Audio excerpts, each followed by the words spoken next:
Assalamualaikum warahmatullahi wabarakatuh. Teman-teman, setiap kita mengikuti upacara bendera, kita membaca teks Pancasila. Pancasila, satu, ketuhanan yang Maha Esa. Dua, kemanusiaan yang adil dan beradab. Tiga, persatuan Indonesia. Empat, kerakyatan yang dipimpin oleh hikmat kebijaksanaan dalam permusyawaratan perwakilan. Lima, keadilan sosial bagi seluruh rakyat Indonesia. Yang perlu kita evaluasi pada diri kita. Setelah sekian banyak kita mengucapkan sila-sila dan Pancasila itu, sebenarnya kita sudah paham seberapa paham kita tentang sila-sila Pancasila itu. Yang kedua, seberapa kita mengamalkan Pancasila.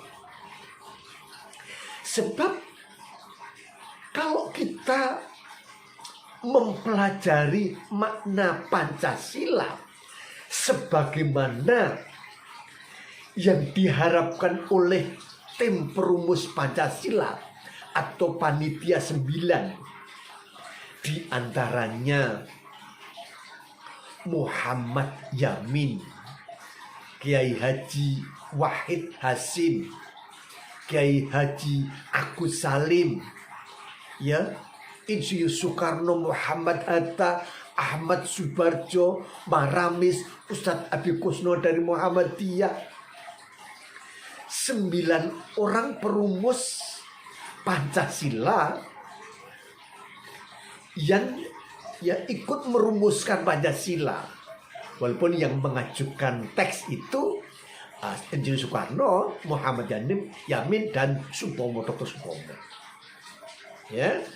Kemudian ditindaklanjuti oleh 9 orang itu yang sampai kepada pada waktu sidang BPUPKI, dan disahkan pada waktu sidang PPKI.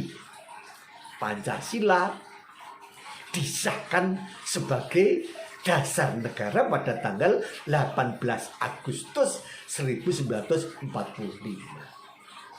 Nah, untuk memahami Pancasila itu tentu tidak hanya sekedar learning to know, tetapi lebih penting lagi adalah learning to do.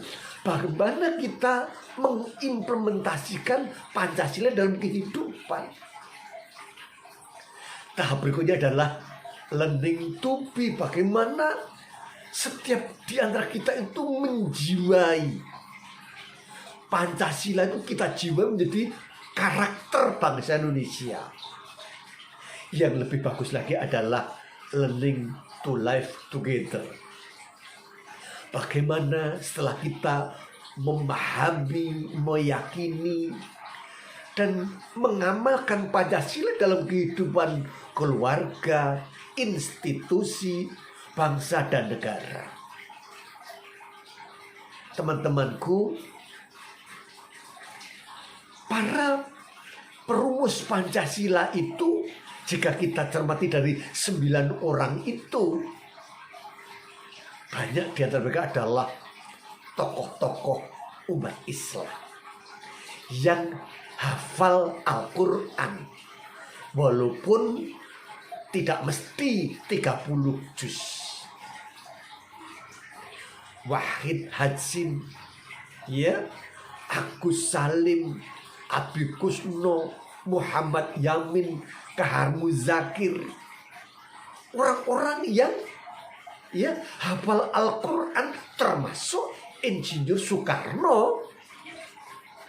Beliau selalu membaca Al-Quran ketika memberikan sambutan pengajian Isra Mi'raj, Nuzul Quran, Maulid Nabi di Istana Merdeka. Maka yang perlu kita pahami bahwa Pancasila sejati itu bukan sekedar mengaku saya Pancasilais. Tapi yang lebih penting, bagaimana kita mengimplementasikan Pancasila menjadi karakter, menjadi perilaku, menjadi budaya kita semua. Kata ketuhanan, sila pertama, ketuhanan. Ini kan kata benda. Kata kerjanya bertuhan. Bertuhan atau beragama. Inna dina indallahil Islam. Tuhan Allah menjelaskan bahwa agama yang diterima, diridhoi Allah, ya di sisi Allah hanyalah Islam. Disambung dengan kata Esa, ketuhanan yang Maha Esa. Esa itu bukan satu. Sebab satu ada lanjutannya 2, 3, 4, 5 dan seterusnya. Esa itu bukan Eka. Sebab Eka ada lanjutannya Dwi, Tri, Catur, Panca dan seterusnya. Tetapi Esa itu betul-betul tunggal. Hal itu dijiwai dari surat Al-Ikhlas. Kul huwallahu ahad. Katakanlah bahwa Allah itu, Tuhan itu adalah Maha Esa. Ya, la ilaha illallah, tidak ada Tuhan selain Allah. Maka semua orang yang imannya kuat, ibadahnya semangat, memiliki akhlak yang mulia, bersikap toleransi, menghormati seluruh manusia, menghormati pendapat-pendapat keyakinan beragama, apalagi sudah tercantum dalam UUD 45 pasal 29 ayat 2 bahwa negara itu menjamin kemerdekaan terhadap penduduk itu untuk menjalankan keyakinannya, ya, agama dan keyakinannya masing-masing. Sehingga orang yang Pancasilais itu sangat bersikap toleransi, ya, terhadap non-Islam, ya, lakum dinukum waliyadin, bagimu agamamu, terhadap sesama muslim, lana a'maluna walakum a'malukum, bagimu amalmu, bagiku amalku. Artinya sangat toleransi. Itulah Pancasilais. Sekarang ini banyak orang yang mengaku dirinya Pancasilais, tetapi sama sekali tidak paham tentang Pancasila, atau gagal paham tentang Pancasila. Misalnya ada kakek tua, akhir-akhir ini ada seorang kakek tua berkata bahwa orang yang menghafalkan Al-Quran itu bibit-bibit teroris. Jadi kan keluar dari kata-kata orang yang kacau, gagal paham tentang Pancasila. Ya, ini sama dengan menuduh bahwa ya founding father 9 orang perumus Pancasila itu berarti teroris. Dia menentukan ya bahwa ya ketuhanan dengan kewajiban menjalankan syariat Islam bagi pemeluknya, kemudian diganti dengan ketuhanan yang Maha Esa.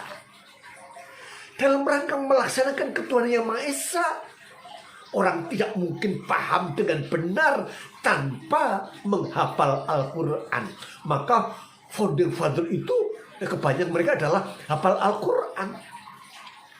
Oke, Haji, ya, Hasim, ya, kemudian Abi Kusno, Agus Salim, Kahar Muzakir, ya, bahkan ya Insinyur Soekarno itu ya juga sering menghafalkan Al-Quran yang disampaikan ketika memberikan sambutan pengajian Isra Mi'raj Nuzul Quran Maulid Nabi di Istana Merdeka. Ini kan berarti menuduh beliau-beliau para ulama itu adalah teroris. Masya Allah, ini suatu kebodohan, gagal paham yang sangat nyata. Oleh karena itu, saudara-saudaraku, ya, teman-temanku, ya, bapak-bapak kepala sekolah, ibu-ibu kepala sekolah, bapak ibu guru, teman-teman pengawas, seluruh pejabat dinas pendidikan, ya, seluruhnya, seluruh bangsa Indonesia, hendaklah kita meningkatkan pemahaman kita tentang Pancasila dengan pemahaman yang benar, dipahami dari 45 butir Pancasila, ya. Jangan sampai kita memberikan statement yang justru bertentangan dengan Pancasila. Ya, semoga Allah meridhoi, semoga Allah memberikan kekuatan pada kita untuk mengamalkan Pancasila secara murni dan konsisten. Kurang lebihnya mohon maaf. Assalamualaikum warahmatullahi wabarakatuh.